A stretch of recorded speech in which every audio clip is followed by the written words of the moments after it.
All right, in part three of how to monetize your beekeeping business. The next evolution in beekeeping as you progress tends to be that people call on you to remove other bees. Once it gets out that you are interested in bees, your friends and family and neighbors will probably call on you for your opinion to see if you can get rid of wasps or if a swarm shows up. So removals is the third way to monetize. The three ways to do removals are to do trap outs, to do cutouts, and to catch a swarm.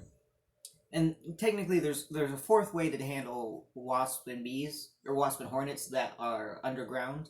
Some of the ground species. Um, the most efficient way that I've found to get those guys out is to dig them out, um, eliminate them, and make sure you remove all of the nesting material. A lot of people with the ground nest tend to try to flood it out or put a lot of gasoline or oil down into the hole. The problem with that, especially with ground bees, ground wasps, is that a lot of times their entrance, where you see them coming and going from, is quite a ways away from the actual nesting material, nesting site. So the ground has a tendency to absorb a lot of that liquid before it even reaches the hive. So if you're gonna flood them out, stick a hose down in there and let it run for a couple hours, if not most of the day. If you're gonna pour oil or gas down there, I definitely do not recommend that for environmental reasons. Don't recommend it. The way I do it is I follow the tunnel that they make underground, or that they follow, and I find the nest and I remove the whole nest. I eliminate the whole nest as a unit.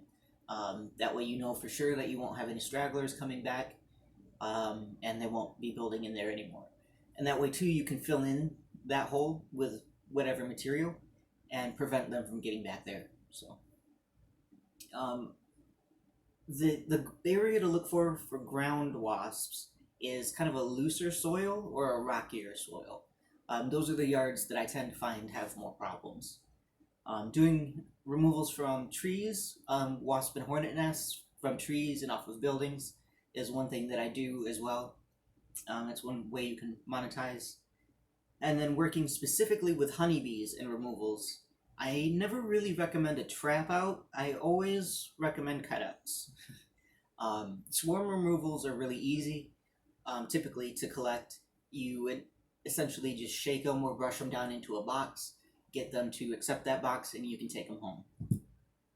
With cutouts, it's a little bit trickier, and I'll get to that in a second. I'll start with trap outs. I never recommend trap outs because they take so long to do, and they're very ineffective, inefficient, and they just don't. It's not worth it. It's not worth the time. It is a less destructive way to get bees out of somewhere.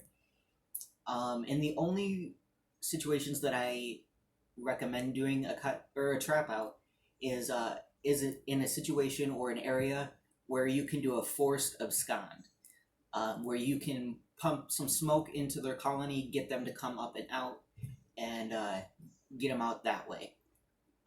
If you're just setting up typically it's a cone trap so the bees can come out but they can't get back in. If you're just setting that up on the entrance and waiting for all of the bees to come out, you'll be waiting for a very long time. As long as the queen continues to lay and they continue to have food, they'll stay in there for however long they want to. So cutouts are the only real effective way to get bees out of especially buildings or even trees. With the cutout, there is some light demolition that has to be done because you have to do exactly that, cut out a panel, an access panel to get in there to remove the bees. And another reason why I don't recommend doing trap outs, going back a minute, is because any of the honeycomb, especially if it's a building, any of the honeycomb that's left behind can draw in other pests, other bees, rodents, squirrels, raccoons, mice, cockroaches, beetles, all kinds of things. and that just creates a much worse problem. Plus, on top of that, without the bees to control the temperature and the airflow through the hive, a lot of times the honeycomb will crack and leak and start to melt, do certain things. And if there's any honey left in there, it and you have drywall, it will leak through your wall. It'll look like a giant stain, and no matter how many times you paint over it, it will still show up. So you're gonna have to cut that out anyway.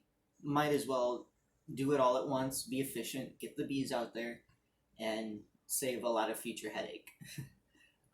With the cutout, typically either a few bricks will have to be removed or a few pieces of siding will have to be taken down to access the main structure, and then you can cut out an access panel. Typically, and one of the reasons why I love having my flare camera, my heat reading camera, is to be able to find the central location of the colony. They may have a lot of comb or hive area that they're not using that doesn't show up on the camera because the colony is not big enough to show the heat signature. So you may have additional comb that you're not expecting once you get in there, but the main colony should be easier to find, quite a bit easier to find with the flare camera. And then you remove the bees, you remove the honeycomb, clean out the bay a little bit, let it air out for a couple hours, spray it with a light diluted bleach solution, just to prevent any possible microbe growth in the future, and seal it back up. You're good to go. The thing with cutouts, though, with removals, especially from structures, is that you don't really know how big the colony is until you get into it, especially if you don't have a heat reading camera and you're just going at it blindly, which I have done for many years. It's you learn to figure out the parameters, but the heat reading camera makes it a lot easier, and it shows the homeowner or the building owner as well what to expect primarily. Once you get in there, though, you don't really know how big it's going to be. There could be a lot of honeycomb that the colony just quite isn't big enough at the moment to use, so their heat signature isn't getting down there. But once you open it up, you find you have a couple extra feet of comb and things to clean out and remove. That's one of the reasons why cutouts are usually priced the way they are. It is a lot of work. On the average, most cutouts that I do average about 4 feet or so in length, and usually about 12 to 18 inches in width, roughly. In Michigan, that's typically what I end up dealing with. Though I have had hives that have been floor to ceiling, 4 or 6 feet across, and then up into the roof line. I've run into some pretty big messes that, until you get it opened up, you don't quite know. And especially with older buildings, a lot of older contractors or even homeowners who wanted to try to cut corners in the past create a lot of unnecessary pockets sometimes behind drywall, or they close off certain areas, so you wouldn't quite think that bees have access to certain parts or certain areas. But once you get in there, you find out that part of the wood is rotten and they do have access or something like that. So that's why they're priced at a base flat rate, and you typically additional footage or additional hourage will cost extra. So,